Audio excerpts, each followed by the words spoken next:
16 कारण भावना भाग 30 विषय वैयावृत्य भावना तारीख 18/9/1999।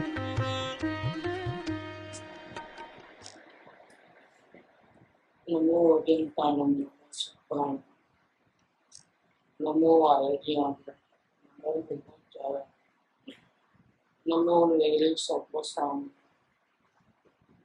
नमो सबो सहाय स्वामी भूत्या चकास्त चित स्वभावाय भावाय सर्व भावन पच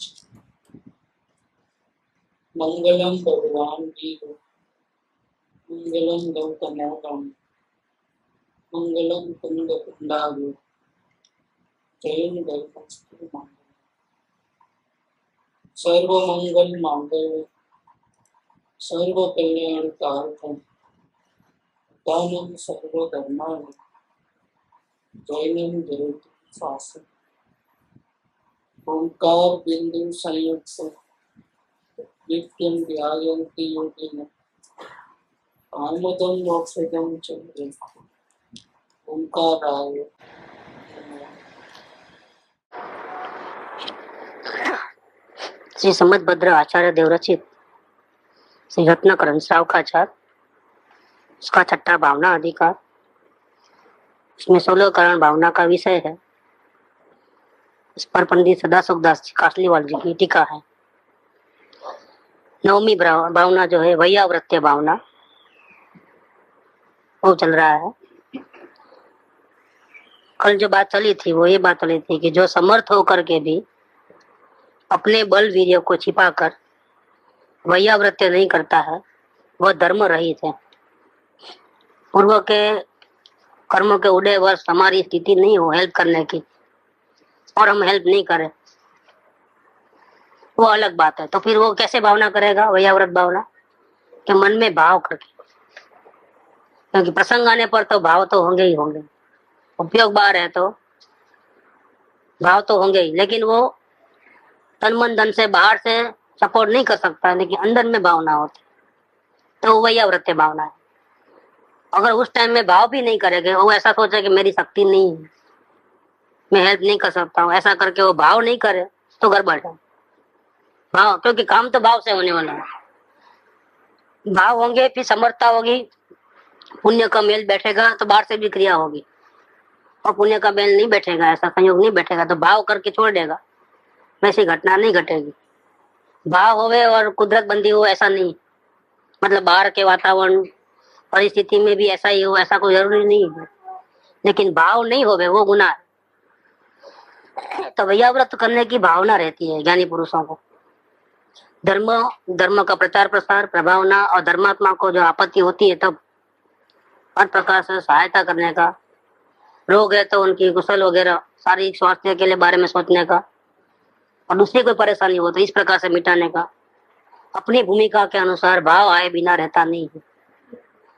वो जब तक हम छठे गुणस्थान तक हैं तब तक तो भाव आएंगे, क्योंकि उपयोग बाहर रहता है। 7वें गुणस्थान के बाद उपयोग अंदर नहीं रहता है, आत्मा में लीन, फिर वो निश्चय वैयाव्रत चलता है।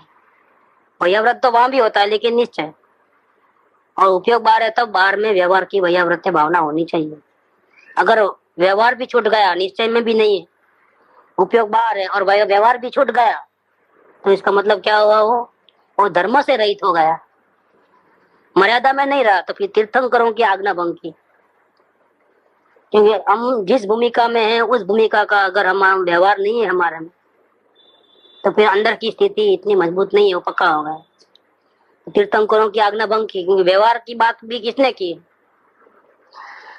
उपयोग जब बाहर होवे आत्मा से, तब चौथे गुणस्थान में क्या करना, 5वें गुणस्थान में क्या करना, और मुनिराज को क्या करना, वो सब बात तीर्थंकरों की वाणी में आ गई। अगर उस प्रकार का व्यवहार नहीं है, अगर हमारे में, बहुत बड़ा दोष है। तीर्थंकरों की आज्ञा की भंग की, श्रुत द्वारा उपदेशित धर्म की विराधना की, और शास्त्रों की जो बात है आज्ञा है उसको उसने नहीं उठाई, अपना आचार बिगाड़ लिया। बिगाड़ा कहाँ हुआ? श्रद्धा अभी भी मजबूत है लेकिन गड़बड़ कहाँ हुई? आचार में गड़बड़ हो गया, व्यवहार नहीं निभा पाया। ज्ञान बहुत है लेकिन विवेक नहीं है बात करने में, तो लोग क्या बोलेंगे कि पढ़ा लिखा है तो क्या हो गया, उसके आचार देखो, उसके संस्कार देखो, तो आचार बिगाड़ लिया हो। प्रभावना नष्ट की, धर्म की प्रभावना होनी चाहिए। अगर स्वयं को आत्मज्ञान हुआ है तो इसकी सुगंध जो है चारों ओर अपने आप फैलनी चाहिए थी, लेकिन हमारा आचार, पार का व्यवहार वो देख करके प्रभावना नहीं होती है। उल्टा लोग दूर भागते हैं, इन्हें काय का सत्संग करते हैं, काय का धर्म करते हैं, सिर्फ बातें हैं। तो नजीक आने वाला जीव भी दूर चले जाता है, प्रभावना नष्ट हो जाती है, प्रभावना नहीं होती है। धर्मात्मा का आपत्ति में भी उपकार नहीं किया, ऐसे तो सब अपने अपने पूर्व कर्म के अनुसार रहते हैं, लेकिन जब पाप का उदय धर्मात्मा के ऊपर आता है तब अगर हम सपोर्ट नहीं करते हैं, तब धर्म से विमुख हुआ। तो उसने धर्मात्मा का नहीं, अपनी कर्तव्य, अपना फर्ज, अपना व्यवहार धर्म, उससे वो विमुख हो गए। श्रुत की आज्ञा लोपने से परमागम से परान्मुख हुआ, और जिन वाणी की भी आज्ञा का पालन किया, क्या होगा इसका फल? कि अभी वो स्वयं भी तो पूर्ण वितराग नहीं हुआ है, भविष्य में उसको भी उपसर्ग आदि आएंगे, तकलीफ आ सकती है, और ऐसा ही कर्म किया है तो तकलीफ तो जरूर आएगी। हमारे उपकारी धर्मात्मा की आपत्ति के काल में अगर हमने सपोर्ट नहीं किया, ऐसा भाव नहीं हुआ, वैयाव्रत नहीं की, तो धर्म से विमुख हुआ, तो उसका भी कर्म बनता है। जो उपयोग अंदर में है तो कोई सवाल नहीं है, लेकिन उपयोग बाहर है तो फिर आपके सामने एक परिस्थिति है। अगर पॉजिटिव चलते हो तो आपको फायदा है, नेगेटिव चलते हो तो आपको नुकसान है। किस प्रकार से फायदा नुकसान है कि या तो अगर पॉजिटिव नहीं चलोगे तो सुख का बंध नहीं होगा, तो सुख का बंध नहीं होगा और अंदर आत्मा में तो लीन नहीं हो, तो क्या होगा? अशुभ का बंध तो गिरेगा ही गिरेगा। उस टाइम में हम वितराग ऐसा नहीं कह सकते। वितराग तो कौन होता है? स्वरूप में लीन होता है तो वितराग है। अब हम हमारे धर्म में राग करने की मनाही है, शुभ राग करने की मनाही है हमारे धर्म में, क्योंकि उससे बंधन होता है। और कोई एक द्रव्य भी दूसरे द्रव्य का सपोर्ट कर नहीं सकता है। वो कौन से सिद्धांत है? द्रव्यान योग के सिद्धांत है। आप ही कहते हो कि एक द्रव्य दूसरे द्रव्य का कुछ नहीं कर सकता। चलो हम करने का भाव भी करे शुभ राग, तो उससे तो बंधन होता है। वो भी आप ही कहते हो कि भाई शुभ राग करना नहीं, उससे तो पुण्य का बंध होता है, स्वर्ग में जाओगे मुक्ति नहीं मिलेगी। तो हम तो यहाँ मोक्ष के लिए आए हैं, हम तो आत्मा में रहना चाहते हैं। तो द्रव्यानुयोग और कर्णानुयोग के सिद्धांत से चलते हैं, लेकिन भैया चरणानुयोग भी है क्या? द्रव्यानुयोग का सिद्धांत ये कहता है कि एक द्रव्य दूसरे द्रव्य का किंचित भी लाभ नुकसान नहीं कर सकता है, एक बात। कर्णानुयोग का विषय ये कहता है कि अगर आप थोड़ा भी दूसरे के बारे में सोचते हो भला बुरा, तो उसका पाप और पुण्य का बंध होगा, मुक्ति नहीं मिलेगी। स्वर्ग में जाओगे शायद, लेकिन मुक्ति नहीं होगी। वो कर्णानुयोग का सिद्धांत कहता है। वो दोनों सिद्धांत को ध्यान में रखते हुए अंदर आत्मा में उपयोग लीन नहीं है और उपयोग बाहर है, और दोनों सिद्धांतों का आचरण किया, द्रव्यानुयोग का और कर्णानुयोग का। और चरणानुयोग को भूल गए। भगवान ने जो व्यवहार किया है उस भूमिका का, वो उसको भूल गए, तो क्या होगा? बहुत बड़ी गड़बड़ हो जाएगी। ये तीर्थंकरों की आज्ञा का लोप हुआ, समझ लेना। नहीं चलेगा, या सिद्धांत नहीं चलेगा, या कर्णानुयोग नहीं चलेगा, क्योंकि अंदर में तो रहे नहीं हो। उपयोग बाहर आया है, अपनी आंखों के सामने नजारा दिख रहा है, परिस्थिति मालूम है। नहीं नहीं नहीं, हमको दूसरे द्रव्य का विचार नहीं करना है, तो धर्मात्मा दूसरे द्रव्य हो गए आपके लिए। नहीं नहीं, हमको शुभराग नहीं करके फंसना नहीं है, तो भैया उपयोग बाहर है। अगर शुभराग नहीं करोगे तो दूसरा क्या करोगे फिर? तो शुभराग करने को मना किया है और अशुभराग करने को हाँ बोला है जैन शासन में। जब उपयोग बाहर है तो दो में से एक तो होने ही वाला है, या वैयाव्रत्य की भावना रखोगे या नहीं रखोगे, दो में से एक। तो वैयाव्रत की भावना रखने से शुभ भाव का बंधन होता है, वो नहीं नहीं नहीं, वो नहीं करना है। तो क्या ये करना है? वैयाव्रत की भावना नहीं रख करके धर्म को गंवा देना है, व्यवहार धर्म का लोप करना है, तीर्थंकरों की आज्ञा का भंग करना है, जिनवाणी की विराधना करना है, क्या करना है? ये सवाल है इधर। इसलिए बात बहुत बड़ी कर दी।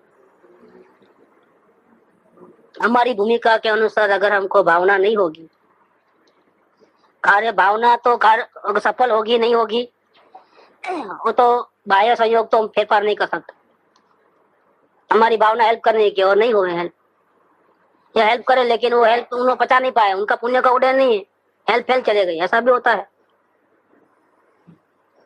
लेकिन भावना भी नहीं करोगे तो गड़बड़ में हो, तो व्यवहार धर्म का लोप हुआ। इसलिए वैयावृत्य भावना बहुत, द्रव्यानुयोग और करुणानुयोग की याद लेकर के कोई उपयोग बार है तब वैयावृत्य भावना में नहीं आता है तो गड़बड़ होती है। तो सम्यक दृष्टि को चौथे गुणस्थान में इस प्रकार की गलती होने का संभव है। बोलेगा हमको क्या करना है, हमारे में ताकत नहीं है, चुपचाप बैठो, लपड़े में मत जाओ। ऐसा बाहर से अगर ऐसा कोई भाव आता है तो वो गड़बड़ है। तो यहाँ पर 16 कारण भावना भाता है सम्यक दृष्टि जीव, मेरे से ऐसी गलती न हो। जब जब भी धर्मात्मा के ऊपर आपत्ति आएगी, धर्म के ऊपर आपत्ति आएगी, दुष्प्रचार चलेगा, प्रभावना नष्ट होगी, तब मैं अपनी पूरी ताकत लगा करके धर्मात्माओं की हेल्प करूंगा, धर्म की रक्षा करूंगा, प्रभावना होने का कार्य करूंगा। अपने उस शक्ति को छुपाऊंगा नहीं। ये बात उनकी भावना में ऐसा रहता है। वैयाव्रत करने वाले की भावना कैसी होती है, अब मूल विषय अब चलता है। अब तक तो लाभ नुकसान बताया कि नहीं करोगे तो नुकसान हो जाएगा, ये बताया है। लेकिन अब जो वैयावृत्य की भावना रखते हैं उनको कैसे विचार रहते हैं, ये बात चलते हैं कि वैयावृत्य से ऐसे परिणाम होते हैं कि अहो मोह अग्नि से जलते हुए जगत में, पूरा जगत है मेरा मेरा मेरा करके, देह आदि परिग्रह में मेरापना करके, राग द्वेष करके बहुत दुखी हो रहा है सारा संसार। वैसे जगत के अंदर एक दिगंबर मुनि ही, जिसको रंच मात्र भी तिल तुस मात्र परिग्रह नहीं है, आज आई ना बात, तिल तुस मात्र परिग्रह नहीं जाके ऐसे साधु सुगुरु कब मिली है। तो सारे जगत के अंदर मोह से अग्नि में सब लोग जल रहे हैं मेरा मेरा करके, ममत्व करके। जब ममत्व है वहां अधिकार बुद्धि है, वहां राग है, वहां द्वेष है, आताप है, संताप है, आकुलता व्याकुलता है, दुख है। सारी दुनिया जल रही है, सारे जगत के जीव मोह से जल रहे हैं। ऐसे दुनिया के अंदर, ऐसे विश्व में, जगत में एक दिगंबर मुनि ही ज्ञान रूपी जल से मोह रूपी अग्नि को बुझाकर आत्म कल्याण करते हैं। देखो साधना वास्तव में कौन करता है? चौथे गुणस्थान वाला साधना नहीं करता है, अभी पंचम गुणस्थान वाला तो अभी प्रयास कर रहा है। असली साधना कौन कर रहे हैं? रियल साधना, रियल वंदनीय कौन है? पंच परमेष्टि में स्थान किसको दिया गया है? सच्चे गुरु कौन है? सारी दुनिया में सारी जगत के लोग जब मोह रूपी अग्नि से जल रहे हैं तब परम दिगंबर मुनिराज, रंच मात्र भी तिल तुस मात्र भी जिसको परिग्रह नहीं है, वे मुनिराज ज्ञान रूपी जल के द्वारा मोह रूपी अग्नि को जलाकर आत्म साधना कर रहे हैं। वे धन्य हैं जो काम को मारकर, काम माने इच्छा है वो खत्म करके, राग द्वेष को त्याग, इच्छा नहीं तो फिर राग द्वेष भी नहीं है। इच्छा है, अगर वो सफल होगी तो अच्छा लगेगा, राग होगा तो और करने का भाव आएगा। इच्छा है, सफल नहीं होगी तब द्वेष के परिणाम होंगे, तब जीव दुखी होगा। तब इच्छा नहीं है, कामना ही नहीं। तो जो काम, वे धन्य है जो काम को मारकर, राग द्वेष को त्याग कर, इंद्रियों को जीत कर, मतलब जीतना मतलब क्या? इसका इस्तेमाल नहीं करना। हमको तुम्हारी कोई जरूरत नहीं, हम तुम्हारे बिना भी रह सकते हैं। हमको सुखी होने के लिए 5 इंद्रियों की, मन की कोई जरूरत नहीं है। अब संयोग है तो भले है, लेकिन हम इस्तेमाल करने वाले, हमारे को बाहर की दुनिया के साथ क्या काम है? और ये 5 इंद्रियां तो हमको उपयोग को कहाँ ले जाने वाली है? बाहर ले जाने वाली। हमको बाहर की दुनिया से कोई लेना देना नहीं है, क्योंकि हमारे अंदर, हमारे भीतर में जो चैतन्य लोक हैं, जो हमारी दुनिया है, अनंत गुणों का हमारा परिवार है, वहां जो शांति है वो कहीं दुनिया में कहीं भी नहीं है। 3 काल 3 लोक में आत्मा पदार्थ में जो शांति है वैसी शांति कहीं भी नहीं मिलेगी। हमारे चैतन्य लोक में हम बराबर विराजमान है और बाहर की दुनिया के साथ हमारा कोई कॉन्टेक्ट रखने की हमको कोई जरूरत नहीं है। हम अपने आप में परिपूर्ण है, सर्वशक्तिमान है, पूर्ण पवित्र है, अनंत गुणों के स्वामी है। हमारा चैतन्य लोक हमारा अद्भुत है, वो हमारी बुद्धि अद्भुत है, हमारे खजाने खाली नहीं है, हमारे खजाने भरपूर है। हूँ छू आत्मा परमात्मा, हूँ छू आनंदनु धाम। हूँ छू आत्मा, मेरे में कमी कहाँ है? और जो मेरे में है वो बाहर में किधर भी नहीं है, कहीं भी नहीं है। मेरा सुखधाम मेरे में और तुम्हारा सुखधाम तुम्हारे में नहीं। माता जी बोले आखिरी में, जब देह छोड़ने का टाइम आया, समाधि लगा रहे थे, तो लास्ट वचन ये बोले, मेरा सुखधाम मेरे में है, तुम्हारा सुखधाम तुम्हारे में। अब मैं मेरे में रहती हूँ। ऐसा करके समाधि लगा दी, देह छूट गया। मेरा सुखधाम मेरे पास है, आनंद का दरिया मेरे पास है, मुझे बाहर की दुनिया की कोई जरूरत नहीं है। तो 5 इंद्रियों का व्यापार करने की जरूरत नहीं है। आप न आँख की हेल्प लेना है, न कान की, न किसी की भी नहीं, जरूरत ही नहीं। इसने इंद्रियों को जीत लिया है। और समय साल में गाता है 31 नंबर की कीर्तनकर भगवान की सच्ची स्तुति का स्वरूप क्या? जीती इंद्रियों ज्ञान स्वभाव है, अधिक जाने आत्मन। ऐसी बात ली है वहां पर कि जो इंद्रियों का व्यापार को जीत लिया है, इंद्रियों को जीत लिया है, व्यापार बंद कर दिया है इंद्रियों का, देखना सुनना चखना, और ज्ञान स्वभाव अधिक जान करके ज्ञान स्वभाव में निमग्न है, अपने आत्मा में डूब गया है, उसने सारी जितेंद्रियों को जीत लिया है। तो जित मोह हो गया। वो क्या हो गया? जित मोह हो गया। अब राग द्वेष मोह रख करके तीर्थंकर भगवान की स्तुति नहीं कर सकते। जैसे जिन मंदिर बनाना है तो फिर कौन सा चाहिए? अच्छा, ओनरशिप प्लेट लेना है तो 2 नंबर के पैसे चाहिए कि 1 नंबर के चाहिए? ओनरशिप प्लेट लेना है।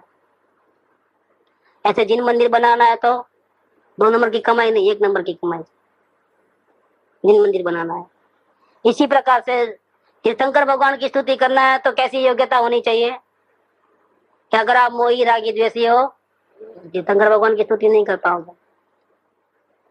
मोह राग द्वेष मिट गए हैं अनंतानुमति के, ऐसे ज्ञान दशा में प्रवेश हो चुका है, वही तीर्थंकर भगवान की सच्ची स्तुति करता है। बाकी सब तो देखा देखी करते हैं। तो देखा देखी करते हैं वो तो ओक भक्ति है, उससे कोई कर्मों की निद्रा होती? तीर्थंकर भगवान की स्तुति करो तो कर्मों की निद्रा होती है। जबकि जिसको मोह राग द्वेष है, फिर भी जो तीर्थंकर भगवान की स्तुति करते हैं वो तो देखा देखी करते हैं, उनको कर्मों की निद्रा नहीं होती, उनको स्वर्ग गति का बंद होता है, कर्मों की निद्रा नहीं होती। ज्ञानियों को तीर्थंकर भगवान की स्तुति करते हैं, मतलब अपने आप में लीन रहते हैं, कर्मों की निद्रा होती है। तो यहाँ ये बात दिया है कि वे धन्य है जो काम को मारकर, राग द्वेष को त्याग कर, इंद्रियों को जीत कर आत्मा के हित में उद्यमी हुए हैं। वे लोकोत्तर गुणों के धारी हैं। उनमें जो गुण है वो कैसे हैं? लोकोत्तर है। लोकोत्तर का मतलब क्या? तो लोग में तो एक दूसरे को हेल्प करना है, और उनके पास कौन सा गुण है? लोकोत्तर गुण है। वो किसी को हेल्प नहीं करने जाते हैं, ऐसा राग नहीं है उनमें। वितराग दशा है, वितराग मूर्ति है, लेकिन किसी का उपकार करने नहीं जाते हैं, राग नहीं करते हैं, तो भी उनकी मुद्रा देख करके जीवों को सच्चा सुख कैसा है उसका पता लग जाता है। तो क्या होता है कि बहुत उपकारी है, दुनिया के लोगों के ऊपर उनका उपकार ज्यादा है। उनको भला करने का राग नहीं है, लेकिन अपनी ऐसी अद्भुत साधना कर रहे हैं कि उनको देखते ही जगत के जीवों को पता लग जाता है। क्या पता लगता है? कि संयोगों में सुख नहीं है, देह की क्रियाओं में सुख नहीं है, सुख तो आत्मा में है। देखो ये मुनिराज अंश मात्र परिग्रह के बिना भी कितने परम सुखी है, इन लोगों को पता लगता है। चौथे गुणस्थान वाले, पंचम गुणस्थान वाले ग्रह दशा के अंदर आत्मा की ऊंची ऊंची बात भले ही करो और आत्मा में सुख ऐसा भले कहो, लेकिन लोगों को विश्वास नहीं आएगा। देखो लग्न दिगंबर मुनिराज होकर के ऐसी बात करेंगे तो लोगों को तो लाइन लग जाएगी, पैरों में गिर जाएंगे। वही बात चतुर्थ गुणस्थान वाले करेगा तो लोगों को विश्वास आना मुश्किल है। बुद्धि कहती है बात बिल्कुल सही है, सही है, सही है, उनकी आज्ञा पे चलने से थोड़ा बहुत फायदा भी हुआ है, लेकिन सर्वसमर्पण भाव नहीं आता है। जितना आप तोल तोल के भक्ति करते हो, जितनी भक्ति करोगे इतना फायदा होगा। अधूरी भक्ति करोगे तो अधूरा फायदा होगा, पूर्ण भक्ति करोगे तो अभी फायदा हो जाएगा पूरा। तो आपके हाथ में है कितना फायदा लेना नहीं लेना। तो समर्पण भाव पूर्ण है तो काम अभी का अभी हो जाएगा। समर्पण भाव में कुछ कमी है, अंश मात्र में भी स्वच्छंद है, अभी थोड़ा बहुत भी कर्तृत्व भाव है, अभी थोड़ा भी संसार में कहीं भी रुचि रह गई है, तो फिर तो पदार्थ का निर्णय नहीं होगा। तो ये पहली गलती है। और तीसरी गलती, पहली गलती क्या है? अल्प भी सुखेच्छा संसार में, और तीसरी गलती पदार्थ का अनिर्णय। ये दोनों गलती निकालने के लिए कौन सी गलती निकालना पहले? दूसरी गलती निकालना। देखो कितना क्लियर कह दिया है कृपाल देव ने, ये परम उपकार है। गलती तीन रहती है। किसकी गलतियां हैं? अज्ञानी की मुमुक्षु की? मुमुक्षु की तीन गलतियां। अज्ञानी की तो बात ही की चर्चा ही करना बेकार है, उसकी चर्चा नहीं कर रहे हम लोग। जिसको आत्म कल्याण नहीं करना है उसका तो विषय ही नहीं है यहाँ पर बातचीत करने। लेकिन जिसको आत्म कल्याण करना है, जिसने अवलोकन बराबर पुरुषार्थ करता है, जिसको ज्ञानी के शरण में रहना है, मनमानी छोड़ देना है, प्रयत्न करते हैं, संसार दुख रूप लगता है, भव भ्रमण का भय लगता है, वो जीव कौन सी गलती करता है? अभी कहाँ गलती रह गई? पदार्थ का निर्णय क्यों नहीं हो रहा है? इस लोक की अल्प भी सुखेच्छा हो सकती है, सत्पुरुष में परमेश्वर बुद्धि नहीं है, ये हो सकता है, तो पदार्थ का निर्णय तो नहीं है। तीन गलती है मुमुक्षु की। अगर ये तीन गलती निकल गई क्रम से, आत्मा का अनुभव हो जाएगा। तो आत्मा का अनुभव नहीं होता है, मुमुक्षु को नहीं होता है, क्योंकि इस लोक की अल्प भी सुखेच्छा, सत्पुरुष में परमेश्वर बुद्धि का अभाव और पदार्थ का अनिर्णय है। अब जो पहली और तीसरी गलती है, अब क्या करें? काम नहीं होता है तो कहीं भी रुचि है जरूरी है, अल्प भी सुखेच्छा जरूर है। भक्ति तो हम कर रहे हैं, समर्पण भाव तो है, आज्ञा तो हम उठा रहे हैं, अवलोकन तुम कर रहे हैं, बात पे विश्वास तो आ ही रहा है। अब गड़बड़ कहाँ है? गड़बड़ 100% की है, 100% की भक्ति नहीं है, वो गड़बड़ है। तोल माप करके झुका। अगर इसी यही बात अगर कृपादेव स्वयं आकर के बोले तो एक हिसाब लगा रहे हैं। यही बात अगर महावीर स्वामी आकर के बोले तो हिसाब किताब लगाने की। भाई बात कहाँ से निकली है? कि दिगंबर मुनिराज जो है, जो आत्म साधना में ही लीन है, उनको पर पदार्थ के प्रति रंच मात्र भी समझा दूं ऐसा भाव नहीं, भला कर दूं ऐसा राग नहीं। देखो फिर भी जगत के ऊपर उपकार करते हैं, क्योंकि उनके दर्शन मात्र से जगत के जीवों को ये पता चल जाता है बिना कहे ही सुख तो आत्मा में है, परिग्रह में नहीं। पूर्ण शांत है। देखो इसको दर्शन करने से वाघ सिंह जैसे क्रूर प्राणी भी शांत हो जाते हैं। धन्य वो मुनीश्वर। कैसी दशा, ऐसे साधु सुगुरु कब मिली है। लेकिन चौथे गुणस्थान में अगर वही की वही बात करे तो लोगों को विश्वास नहीं आता है। इसलिए क्या होता है कि जो मुनिराज के मुख से दर्शन मात्र से जो समर्पण भाव आता है, वो समर्पण भाव यहाँ नहीं आता है। अगर वैसा का वैसा समर्पण भाव यहाँ आ गया तो आत्मज्ञान होने में देर नहीं लगती है। क्यों? कि पहली गलती और तीसरी गलती को मिटाने के लिए क्या कहा गया? विद्यमान सत्पुरुष के प्रति परमेश्वर बुद्धि होना चाहिए। ये कंपेयर करने का विषय है कि साक्षात समोसण में जिनेंद्र भगवान के सामने हम बैठे हैं, हमको आत्म कल्याण करना है, तब जिनेंद्र भगवान की शरण हम कैसे रहते हैं? एक बात। और साक्षात कृपादेव अगर आवे यहाँ पर वापिस, या कांची स्वामी स्वयं आ जाए, या भगवती माता स्वयं आवे, तो उनके सामने हम कैसे रहते हैं? तब उस टाइम में हमारे भाव कैसे होंगे? क्या इतने भाव अभी विद्यमान है क्या हमारे में? बस। तो जितनी कमी है वही नुकसान है, उससे ही काम नहीं होता है। कमी पूरी करो तो लाइन पर लग जाए अभी धनाधन। पहली गलती और तीसरी गलती को मिटाने के लिए दूसरी गलती मिटाना जरूरी है। तो यहाँ कहते हैं कि मुनिराज कैसे है कि लोकोत्तर गुणों के धारी है, उनको दुनिया का समझाने का सुधारने का राग नहीं है। फिर भी उनमें कोई अलौकिक गुण है कि उनके दर्शन मात्र से लोगों के भाव परिवर्तन हो जाता है, लोगों का हित होता है। ऐसे परम तपोनिधि मुनिवर जहाँ जहाँ जाते हैं तो क्या होता है? परम शांति सुख लाभ जीव सब आते हैं। जहाँ चरण गिरते हैं तो वो तीर्थ बन जाता है, जंगल में रहते हैं तो वहाँ मंगल हो जाता है। देखो कुछ करने का भाव नहीं होने पर भी ऐसा हो जाता है। ये आश्चर्य है। वो तो अपनी आत्म साधना में ही लगे हैं। आप जाओगे तो उपदेश देंगे, कोई जरूरी नहीं। आप विनती करो, पूजा करो, उनको कोई लेना देना नहीं। बहु उपसर्ग करता प्रत्यर्पण क्रोध नहीं, वंदे चक्री तथापि न मरे। नहीं, बड़ा राजा आया तो उपदेश देगा, और आप भिखारी ऐसे जाओगे आत्म कल्याण करने की विधि बताओ तो उपदेश नहीं देंगे। ऐसा नहीं होता है। उनका उपयोग बाहर है, सहज भाव आया तो बोलते हैं, चाहे वो राजा हो चाहे फकीर हो, कोई भी हो सामने। नहीं तो आपके आपके विनंती के बंधे हुए नहीं है। बोलना है तो बोलेंगे, नहीं बोलना है तो नहीं बोलेंगे। देखो ये अभी आपको मोक्ष की 3 गलती हो गई, 2 गलती, तो मोक्ष बन गया ना। अवलोकन किया तो मुंह ठीक है, गोपाल जो बोले मोक्ष नेत्र મહાત્માને ઓળખી લે तो ये ओळखવાની तीव्रता रखे तो एમાં લખ્યું છે, આ જ પત્રમાં લખ્યું છે। दूसरी गलती मिटाने के लिए क्या करना, दूसरी गलती मिटाना पहले लिखा, फिर दूसरी गलती मिटाने के लिए क्या करना कि वो प्रत्येक सत्पुरुष का समागम करके उनको पहचानने की तीव्रता रखना। नहीं बन सकता है। अभी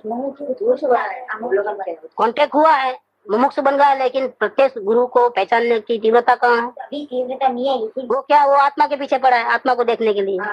परेशानी कहाँ आई अब यहाँ? ठीक है, चलो आप देखो, कोशिश करो आत्मा को, लेकिन नहीं देख पाते हो तो क्या करना? तो क्या करना, ये समझना है कि अगर हम आत्मा को देखने में सफल नहीं है, हमारी कोशिश सब बेकार है, तो जरूर 3 गलती हमारी है। पदार्थ का निर्णय तो है ही, भावासन तो नहीं है, ठीक। और इस लोक की अल्प भी सुखे सा, बड़े दोष दिखते नहीं, लेकिन कहीं ना कहीं होनी चाहिए। और जो भक्ति का वर्णन इसमें आया है जिनागम के अंदर, उस प्रकार की भक्ति नहीं है। वो अपने को मालूम कैसे पड़ेगी? हमको तो लगता है भक्ति है, लेकिन मालूम कैसे पड़ेगी? तब वो देख लो कि जिसकी भक्ति करना चाहते हैं हम, जिसके प्रति हमको भक्ति है, क्या वो भक्ति कृपा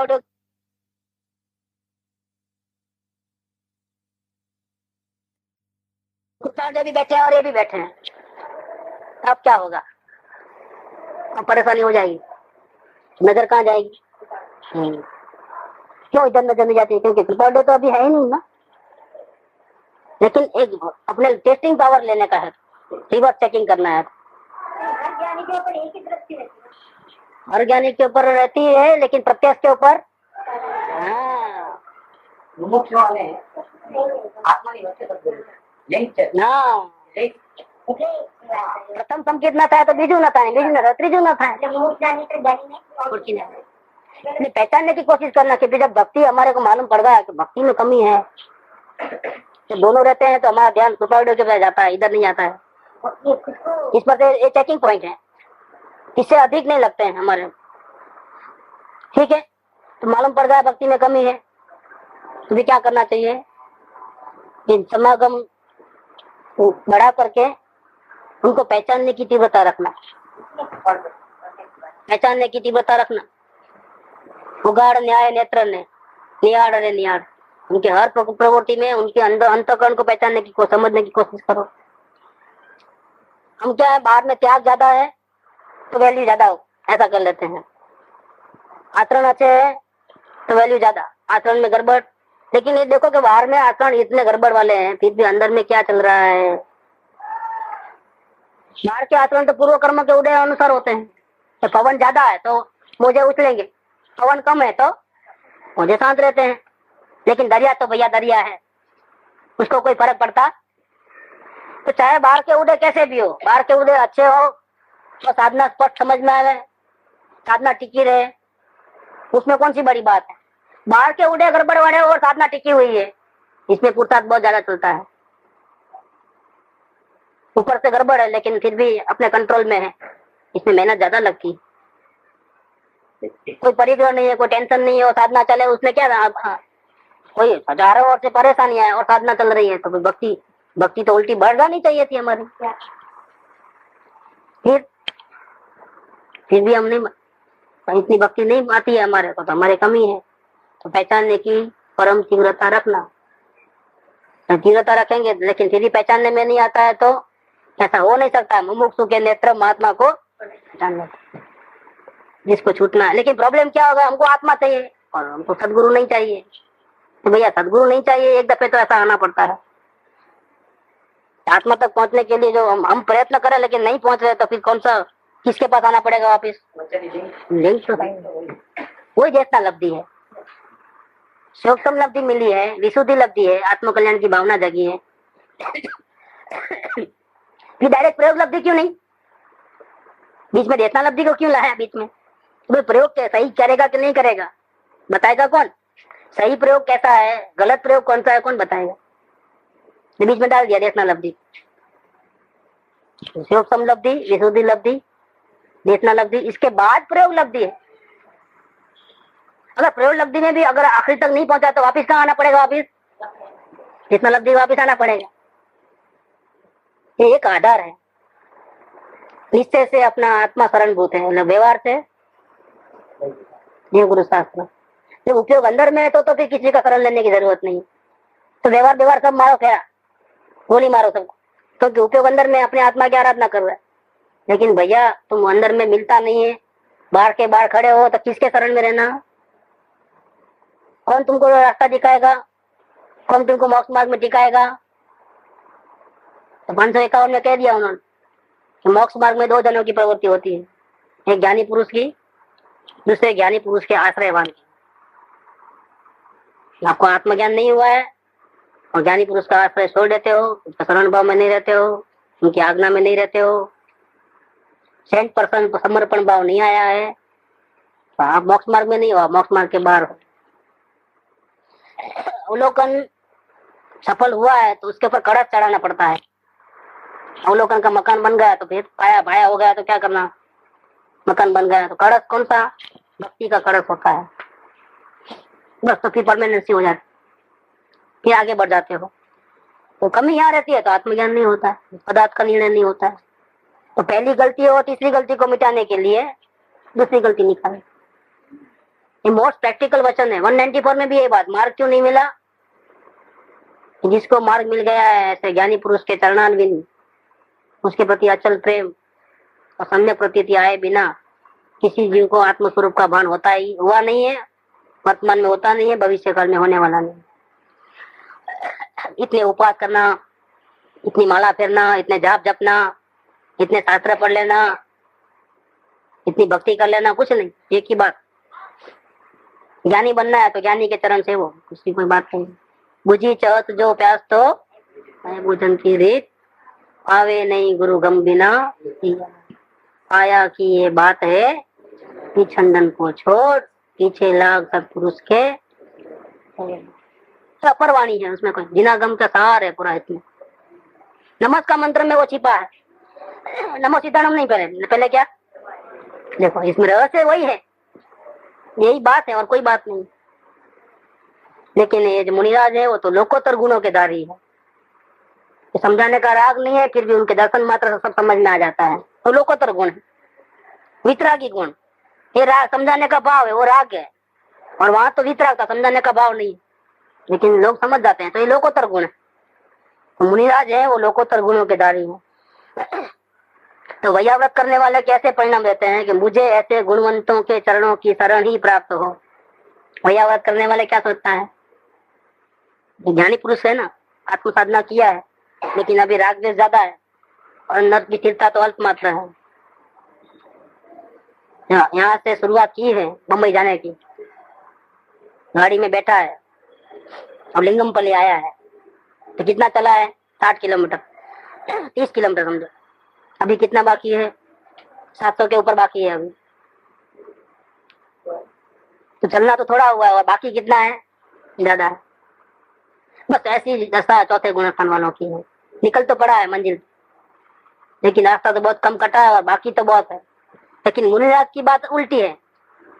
उन्होंने कहाँ पहुंच गए? लोनावाला पहुंच गए। क्या तो बहुत सारा रास्ता कट गया और थोड़ा बाकी रह गया। तो समय दृष्टि को ऐसी भावना रहती है कि ऐसे मुझे ऐसे गुणवंतों की चरणों की शरण प्राप्त हो। उनका ज्ञान नहीं चाहिए मुझे, उनका चरण चाहिए मुझे, उनके चरणों में रहना है। एक गुरुदेव, तू चरणों की एक धूल भी मुझे मिल जाए तो मेरा बेड़ा पार हो जाए। तो चरणों की धूल चाहिए मुझे, मुझे ऐसे गुणवंतों के चरणों की शरण ही प्राप्त हो, शरण ही प्राप्त हो, और कुछ नहीं चाहिए मुझे। आपके चरण में रहने से मेरी आत्मा आगे बढ़ जाएगी। विशेष गुणवंतों के साथ में रहने का क्या फायदा? हम सदगुरु के साथ नहीं रहे, साधर्मी के साथ नहीं रहे, तो फिर हम अकेले कैसे रहते हैं? जरा अपना हिसाब किताब कर लेना। हम अकेले कैसे रहते हैं? फिर कोई साधर्मी आता है तो उनके साथ होते ही हमारा व्यवहार ऑटोमेटिक कैसे बदलता है? ऑटोमेटिक, ठीक। और फिर सदगुरु जिसको हम चाहते हैं, जिसकी शरण हमको प्राप्त है, वो सदगुरु अगर हमारे सामने है तो फिर हमारे भाव कैसे पलट जाते हैं। देखो अभी उन्हों को हमको समझाने का प्रयत्न करते हैं, दोष दिखाते हैं, ऐसी बात नहीं है। वो चुपचाप रहते हैं, वो अपने में रहते हैं। बातें भी होवे नहीं होवे कोई जरूरी नहीं, लेकिन उनकी हाजिरी मात्र से क्या होता है प्रैक्टिकल एक्सपीरियंस कर लेना। मालूम ही रहता है सबको कि हम अकेले कैसे स्वच्छंद से बेफिक्र रहते हैं, साधन में आते ही कैसे हो जाते हैं, और गुरु आते ही कैसे हो जाते हैं। तो सम्यक दृष्टि आगे बढ़ने के लिए किसकी शरण चाहता है? सिद्ध भगवान तो है ही नहीं यहाँ हाजिर, तो चलते फिरते सिद्ध है, वही है।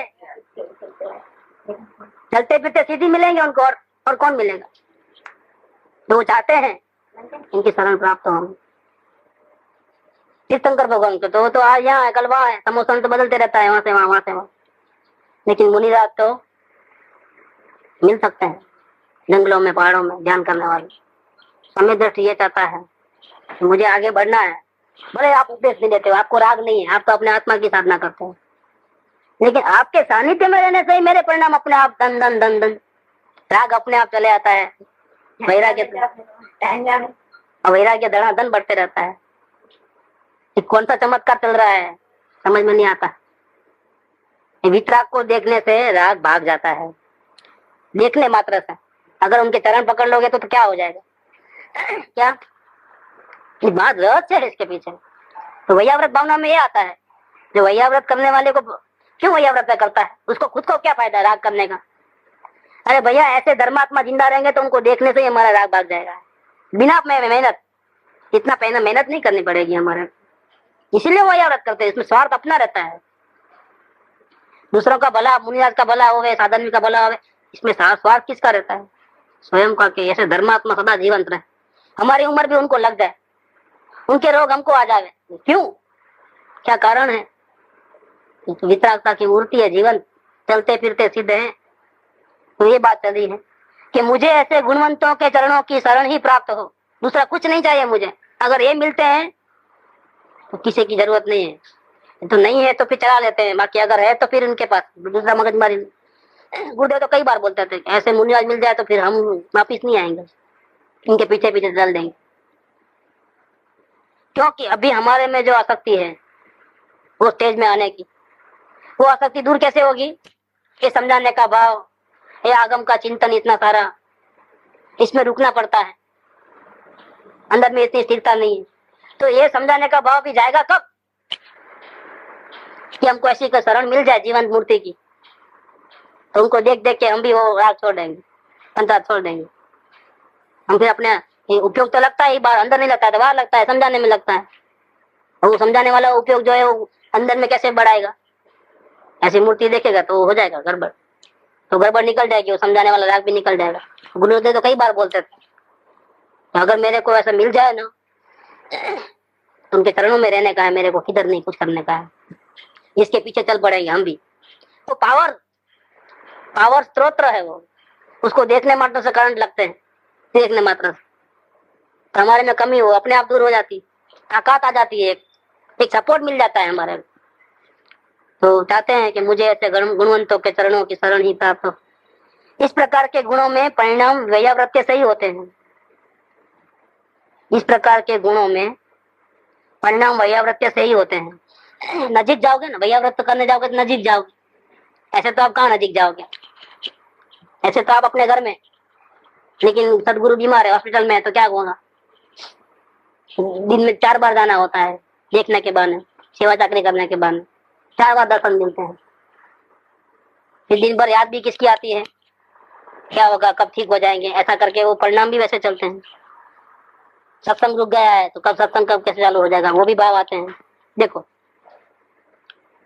नजीक जाने का होता है। वैयाव्रत के बाने भी हम क्या करते हैं, ऐसे सदगुरुओं के नजीक जाते हैं, गुणवंतों के नजीक जाते हैं। इस प्रकार के गुणों में परिणाम वैयावृत्य से ही होते हैं। जैसे जैसे गुणों में परिणाम मग्न होते हैं, उनके गुण देखते हैं, उनकी दीदार देखते हैं, उनकी वितरागता देखते हैं। हमारा जो उपयोग बार है वो जैसे जैसे उन वितरागता को देखते हैं, पहचानते हैं, वैसे वैसे श्रद्धान बढ़ता है। कौन सा श्रद्धान है अभी? वास्तव में साधना तो इन्हें है। हम तो क्या साधना करते हैं? आत्मा में देखो कितनी लीनता है, हमारा पावर बढ़ता है देखने मात्र। जब श्रद्धान बढ़ता है तब क्या होता है? तब धर्म में प्रीति बढ़ती है। धर्म का स्तंभ तो आत्मा है, उससे प्रेम बढ़ जाता है। तब धर्म के नायक अनंत आदि पंच परमेष्ठी के गुणों में अनुराग रूप भक्ति बढ़ती है। देखो वैयाव्रत से कहाँ तक लेके गए? भक्ति तक लेके गए। मुमुक्षु को भक्ति होती है सदगुरु के प्रति तो आत्मज्ञान होता है, और आत्मज्ञानी को भक्ति होती है तो क्या होता है? तो ये जो राग है अप्रत्याख्यान प्रत्याख्यान वो छूट जाता है, आगे बढ़ जाता है, स्थिरता बढ़ जाती है। ज्ञानी को क्यों भक्ति करनी चाहिए? ज्ञानी को तो आत्मा मिल गया है ना। भक्ति से जैसे दर्शन मोह खत्म हुआ, ऐसे भक्ति से कौन सा खत्म हो जाएगा? चारित्र मोह खत्म हो जाएगा। दर्शन मोह खत्म होते ही आत्मा में स्थिरता हुई, और चारित्र मोह खत्म होते ही क्या होगा? शुद्धि की वृद्धि होगी, कर्मों की निद्रा होगी, आत्म स्थिरता, आत्मलीनता, आत्म शांति बढ़ेगी। आत्म शांति तो है अंदर में, और बात चली थी ना कार में अपनी आते थे। अंदर जो अपने को वेदन आता है तो कभी कभी मालूम पड़ता है, तो क्या हो? वेदन नहीं है अंदर में कि वेदन तो कांस्टेंट है अंदर में। आत्म प्रदेशों में आत्मा हो, शांति का सरोवर हो, और उसके उछाला नहीं हो, कैसे बन सकता है? जैसे ज्ञान चलकते रहता है आत्म प्रदेशों में, ऐसे शांति भी उछल रही है क्या? लेकिन वो शांति का महसूस कब होता है हमें? जब हमारा उपयोग वहां लगता है, तब तो शांति हमको मिलती है। परिणति में परिणति उपयोग बाहर रहता है तो शांति अंदर में पड़ी होने पर भी उछाला मारती है तो भी हमें मिलती नहीं है। जैसे ट्रांसफार्मर में 440 वोल्ट है और घर में 230 वोल्ट है कि नहीं है? हाथ लगाओ मालूम पड़ेगा। तो झटका कौन सा आएगा? 230 का। झटका कैसे आया?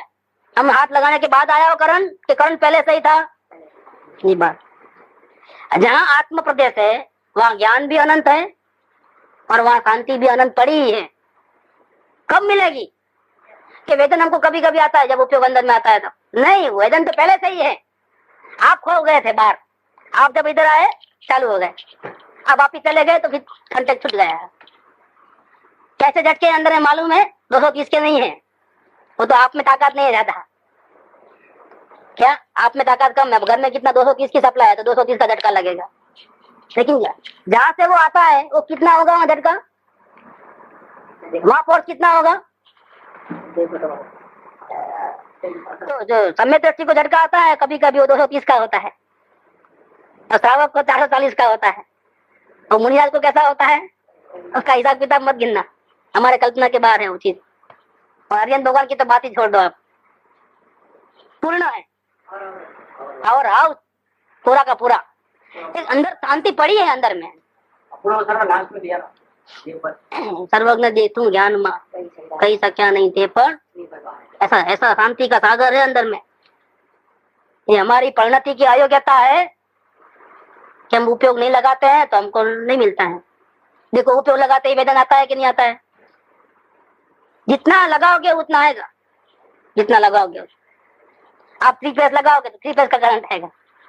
क्या आप लगाते कम हो तो न कम आएगा? बाकी नहीं है, ऐसी बात नहीं। अंदर में तो पूरा पावर हाउस ही है, शांति का समुद्र महासागर है वो। आपकी योग्यता में कमी है। तो बात चली थी वो कार में कि जितना देखोगे इतना, जब देखोगे तब आपको मिलता है, बाकी नहीं मिलता है। तो क्या नहीं है बाकी के टाइम में? ये है, लेकिन आपका उपयोग बाहर है, आप कांटेक्ट नहीं होता है आपका उनका। त्रिकाड़ी ध्रुव सामान्य में जो शांति है, जो महासागर है, उसमें वर्तमान परिणति का कांटेक्ट नहीं होता है, आनंद नहीं मिलता है, करंट नहीं आता है। जब जब कांटेक्ट होगा तो वापिस आया, मतलब पहले से ही था, वहां पर चालू है अभी भी। पावर हाउस में जो कांटेक्ट होते हैं, जो आता है उछाला, वो सब चालू है अभी अंदर में। शांति का महासागर है वो, लेकिन आप नहीं देखते हो तो आपको नहीं मिलता है। क्या कहा इधर कि जैसे जैसे गुणों में परिणाम मग्न होते हैं वैसे वैसे श्रद्धान बढ़ता है, और जैसे जैसे श्रद्धान बढ़ता है वैसे वैसे क्या होता है, भक्ति बढ़ती है। वो भक्ति क्या करती है कि मुमुक्षु की भक्ति दर्शन को गिराती है, और ज्ञानी पुरुषों की भक्ति किसको गिराती है, चारित्र को गिराती है। अंदर में स्थिरता बढ़ती है, अप्रत्याख्यान प्रत्याख्यान गायब हो जाते हैं। तीन कसाय की चौकड़ी, तो अंदर में स्थिरता बढ़ती है। तो पहले थोड़ा थोड़ा वेदना आता था, अब झटके लग रहे जोर। श्रावक को 440 वोल्ट और मुनिराज को बेहिसाब, अंदर दुख जाते हैं। तो इसमें से बाहर कैसे आएंगे और क्यों शरीर की पंचायत करेंगे, क्यों किसी को समझाएंगे? किसी को समझाने का भाव नहीं रहता, मौन साधना होती है। तो ऐसे तब धर्म में श्रद्धा बढ़ता है तो धर्म में प्रीति बढ़ती है। जब धर्म के नायक अरहंत आदि पंच परमेश्वर के गुणों में अनुराग रूप भक्ति बढ़ती है। वो भक्ति कैसी होती है कि मायाचार रहित होती है। पहली बात, भक्ति कैसी होनी चाहिए, दिखावटी नहीं होनी चाहिए, मायाचार रहित, मिथ्या ज्ञान रहित। आत्मा ज्ञान हुआ नहीं है और भक्ति करने गया तो भक्ति हो भक्ति है, सच्ची भक्ति नहीं। भक्ति कैसी होती है उसकी बात चल रही है। मायाचार रहित, मिथ्या ज्ञान रहित, भोगों की वांछा रहित। जब ऐसी भक्ति होती है तो पांच इंद्रियों के व्यापार, भोग व्यसना सब खत्म हो जाती है, चूर चूर हो जाती है, भोगों की वांछा रहित। और कैसी भक्ति होती है, मेरू के समान निष्कंप अचल। क्या वर्णन दिया है भक्ति का, सुपर क्लास दिया है। रावण को तीर्थंकर नाम गोत्र बंधा ना, शांतिनाथ भगवान की प्रतिमा के सामने उसने भक्ति शुरू कर दी। क्या भक्ति की धुन में ऐसा तरबोर हो गया, हाथ चल रहे हैं, वीणा बजा रहे हैं, अंदर में आत्मज्ञान का अनुसंधान चल रहा है, वितरागता बढ़ रही है भक्ति करते करते। इतने में क्या हो गया, वीणा का तार टूट गया। अब क्या करा, भूपेश बाहर आया, पग की नस निकाल दिया, खींच के नाखून से काट के नस को निकाल के वो तोड़ा, लगा दिया टूटा हुआ तार। भक्ति चालू, वीणा बज रही वापिस, यहाँ खून की धारा बह रही है। देखो वापिस अंदर में उपयोग चले गया भक्ति करते करते। हाथ चल रहे हैं, सामने भगवान की प्रतिमा है, भक्ति को छोड़ा नहीं। कैसी कैसी भक्ति, मेरू के समान निष्कंप अचल भक्ति। चलायमान नहीं हो गए, ब्रेक नहीं आ गए उसके अंदर, जान दो अब ये तार टूट गया, कल दोबारा भक्ति कर लेंगे, नहीं, उसी टाइम करना है। मेरू के समान यानी कोई डिगा नहीं, कोई दिखा नहीं पाया तो कीर्तन का नाम गोत्र बन गया वहीं। देखो रावण की भक्ति ऐसी थी, शांतिनाथ भगवान के। देखो तो ऐसा होता है कार्य, तो ये भक्ति ऐसी होती है, डिस्टर्बेंस नहीं चले। यहाँ तो भक्ति कैसे हो, एक कौन सा राग निकाले, कौन सा राग निकाले। और जिसको राग नहीं जमता हो तो क्या करना चाहिए, उसको मौन दे करके सुनो ना, लेकिन राग एक सरीका होने दो, फिर उसमें जो मजा आएगी वो अलग आएगी। तो फिर क्या होता है, बेसुरा हो जाता है, फिर नहीं बढ़ता है। एक अगर जिसको अपने राग से राग नहीं मिलते हो ना, उसको चुप कर देना, स्टॉप कर दो, सब शांति से सुनो। आप वचन एक के दूसरे निकल जाते हैं, बराबर आने दो। नहीं कैसे चली, और अपने यहाँ चलती है शांति जिनेश पर, वो फौरन मालूम पड़ जाता है। देखिए ना आप, आज अंदर से नहीं आती है तो ऐसा ही होता है।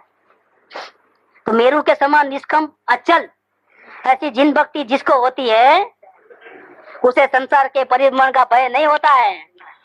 ऐसी भक्ति धर्मात्मा की कैसे होती है, वैयाव्रत से होती है।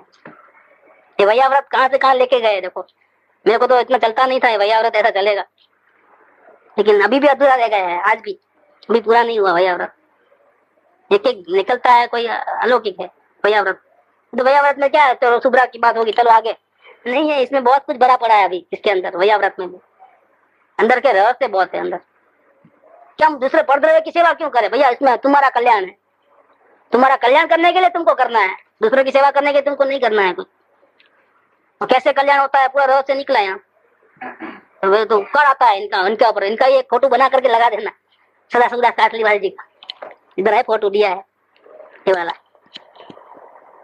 क्योंकि अपनी तो नहीं पहचानते, देखा नहीं है, लेकिन ये फोटो से मालूम पड़ जाता है क्या चीज है सदा सुदा, कैसे वचन निकले हैं। बहुत उपकार है जिससे हमारे परिणाम में फायदा होता है। ये सभी ज्ञानियों का हमारे पर बहुत उपकार है, ऐसे उनके पर भक्ति बहुत आती है। सदा सुखदास कासली वाला, सदा सुखदास, वाह। सुख धाम अनंत सुसंत चही दिन रात रहे तद ध्यान मही प्रशांति अनंत सुधामय जे